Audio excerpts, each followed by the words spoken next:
18 பத்தி வந்தாச்சாப்பா. அப்புறம் பரமசம் வரல, ராமசாமி வரல, 5 பேர் விட்டு போச்சு, 4 பேர் விட்டு போச்சு, பேச்சே இருக்கக்கூடாது. ஏன்னா எனக்கு இது மாதிரி ஆயிரக்கணக்கான பஞ்சாயத்து இருக்கு. ஒரு மனுஷன் ஒரு தடவை வந்தாச்சுன்னா அப்படியே கம்பெனி யூஸ் பண்ணிக்கிறேன், புரியுதா? என்ன சார் சும்மா பணம் பணம்ட்டு வாழ்க்கையில ஒரு தடவை அழாத பணக்காரனும் இல்ல, ஒரு தடவை சிரிக்காத ஏழையும் இல்ல.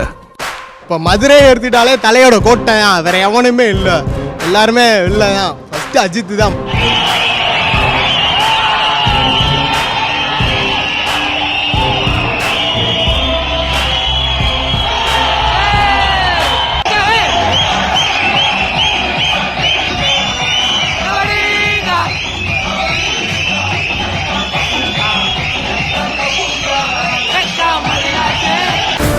காயப்பட்ட சிங்கத்தோட மூச்சு